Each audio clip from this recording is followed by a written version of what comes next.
We are here in the paddock with trainer driver Ted Wing. Such an honor to do this interview, so thank you so much for taking the time.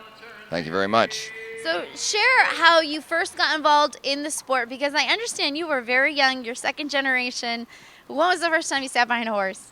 I've probably jogged in my father's lap when I was like 6 years old. And I started jogging horses myself when I was 8 or 9. I was training horses alone or in sets with people when I was 10 or 11.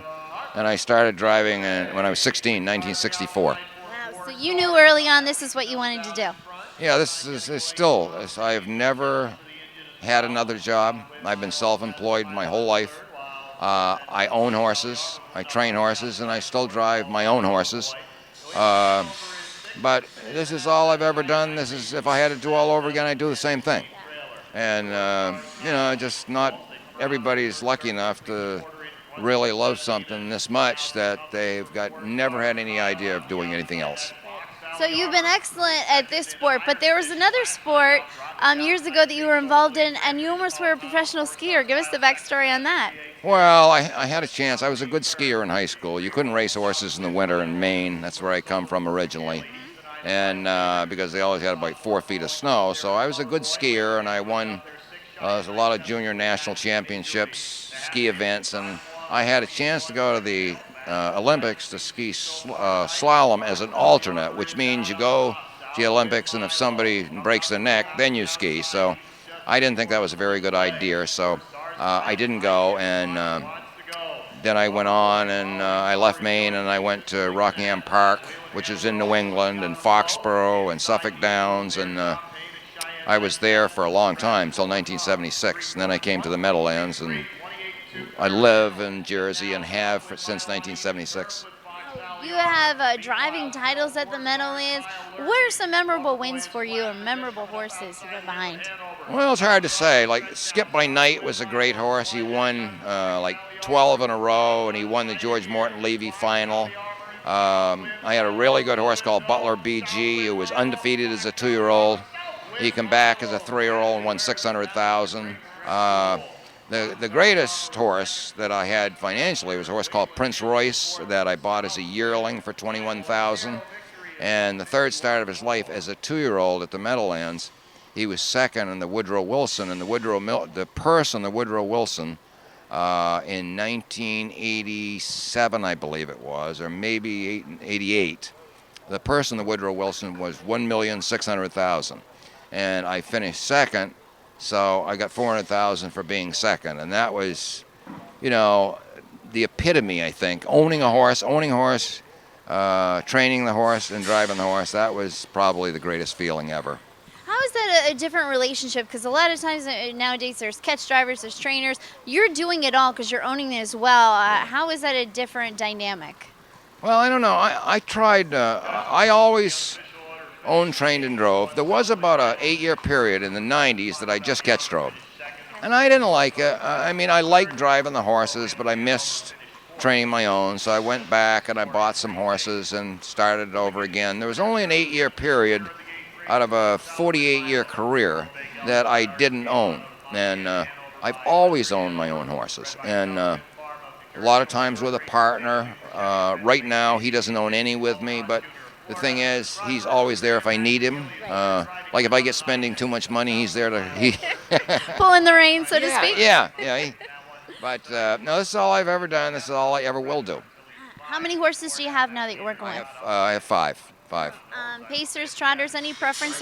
No, it doesn't make any difference as long as they're good. I have 2 pacers and 2 trotters, and I got a good trotting filly called Juliana Marvel, who's won $65,000 New York Sire Stakes.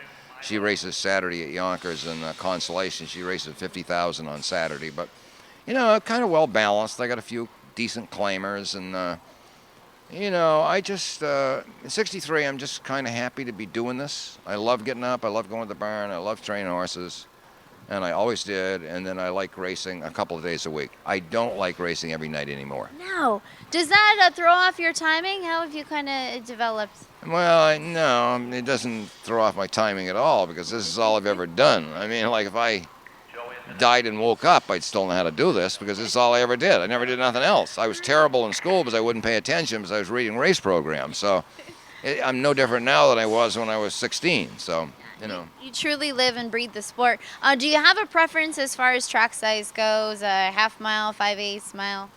I guess probably if there was a preference, it would be a 5/8. It really doesn't make a difference. A half-mile track I like, but post position means a lot. Mile track, you need more power there than any place else. You got to be a little more patient, but not as much. Today it's a game of speed. Didn't used to be. If you ran a horse over the half fast, he'd stop. He'd always stop. Now you can run a horse over there fast, and horses today, a lot of them hang on. You know, just a faster breed of horses. And you make adjustments then to your driving style based on that. Yeah. Well, basically the horse adjusts your driving style. It depends on what you're driving. If you're driving a horse that's a little rammy and likes to be up front, I don't care what size you're on. You better let him get at it. You know. And if you got kind of a lethargic horse that needs to follow some cover and stuff, you do that. It don't make any difference what size you run. So there's no key. The key is the horse, and the driver is second. And don't let anybody tell you it's the other way around. Ted, you truly live and breathe the sport. I could talk to you all night about this, but I want to find out about you off the track a little bit. In the lightning round, are you ready for this? You have to make split-second decisions out on the track, so I think you're going to do just fine. I want to know what your favorite food is. Favorite food would be filet mignon. Oh, very good choice. Yeah. What type of music do you listen to? Whatever's on. I like country. I like rock and roll. I like anything. Do you have a favorite TV show that you watch? Favorite TV show would be watching the New York Yankees when they're winning. That would be. Well, maybe that'll happen Yeah, this season. yeah. They're looking good so far. What about a dream vacation destination for you? Do you ever get away? I get away once in a while. Me and my wife, we go to Las Vegas, you know, every 4th or 5th year. That's about the best place to go. But I'm on vacation every day. You know? You have such a good outlook. Yeah. If you had an extra 30 minutes in your day to spend however you would like, how would you spend it? An extra 30 minutes? Yeah. That's a wild question. I don't know. Maybe you'd get some sleep? I take a nap every afternoon. I get up early, take a nap in the afternoon, then go to the horses, and I race nights a couple days a week. And other than that, I'm sort of semi-retired. I'm 63. I've been doing this since I was 16, and I'm happy with this. Will be till the day I die. It won't change. This will be the same. You know. You're an inspiration. It's great to talk to you. I thank you so much for taking Yeah. the time. Wish you luck this season and can't wait to talk to you again next year. Yeah. Yes. All right. Well, thanks very much.